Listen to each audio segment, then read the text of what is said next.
Hi, I'm Moshe Katz and welcome to Spiritual Architecture. Let's begin with a simple idea. What if architecture could go beyond function, beyond aesthetics, beyond space planning and beautiful forms? What if it could connect us to ourselves, to each other, to the environment, and even to the infinite? This course is about a different approach to architecture, one that doesn't ask, what should this space do? But instead, what can this space awaken in us? Spiritual architecture is not religious architecture. It's not tying to temples, churches, and specific tradition. It's a spatial way of thinking that brings meaning and connection into the heart of the design. In today's world, architecture is becoming more and more focused on efficiency and performance, but in doing so, we often forget the emotional and spiritual dimension of space, the invisible layers that affect how we feel, reflect, or even remember who we are.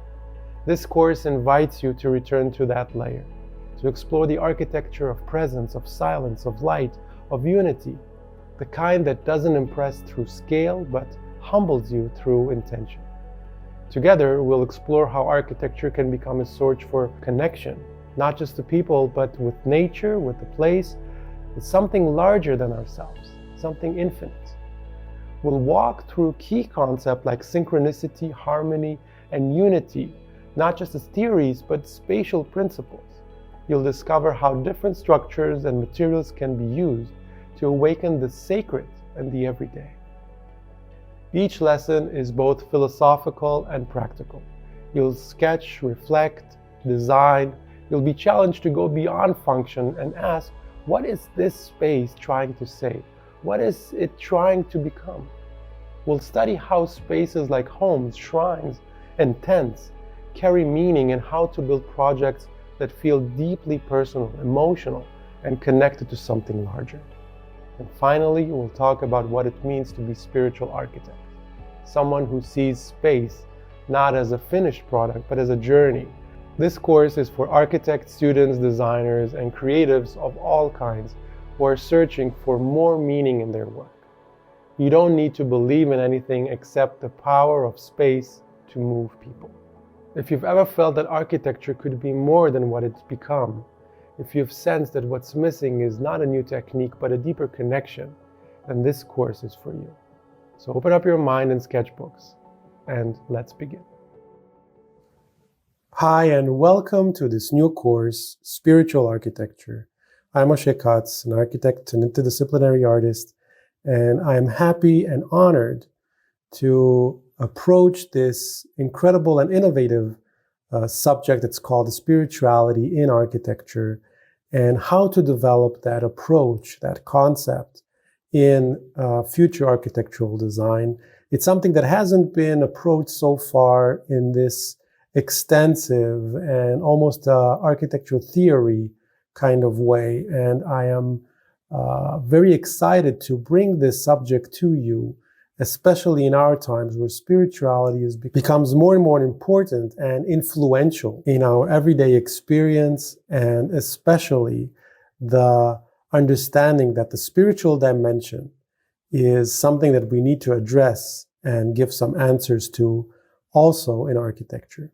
We're looking at spirituality as an experience that helps us discover ourselves and our dimension as human beings inside the space itself.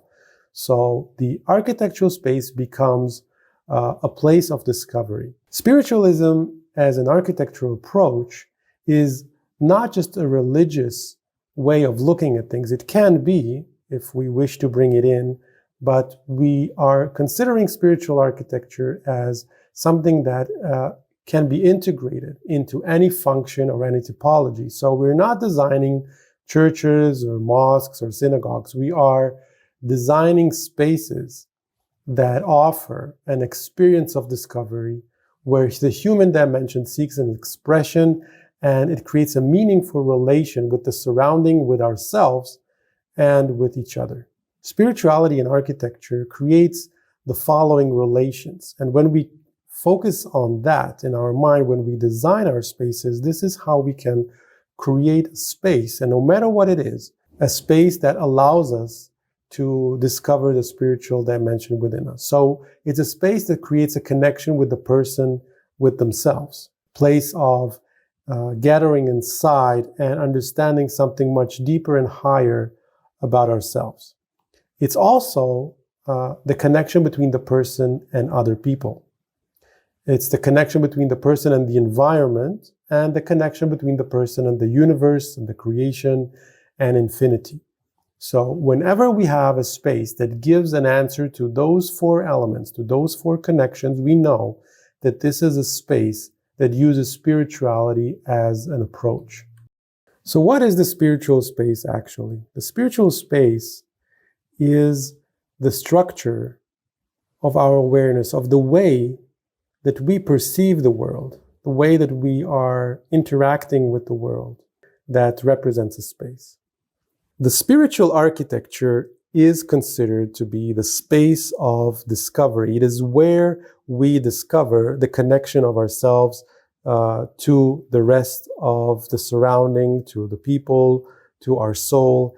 The space of architecture becomes a place that we discover secrets. It becomes a vessel for discovering hidden meanings and the connections between everything and everything. So once we understand that architecture is supposed to do that, this is when it stops to become normal, common architectural buildings, and it becomes a spiritual space. So when we're designing with light, we are exploring different types of light and their spatial impact. We have to understand the differences, and once we know that, we can actually play with different forms and shapes of light and put them in the right position to create certain effects. So we approach light almost as a material, almost as a stone, almost as a concrete, something that we can plan and design with intentionally to create a certain experience.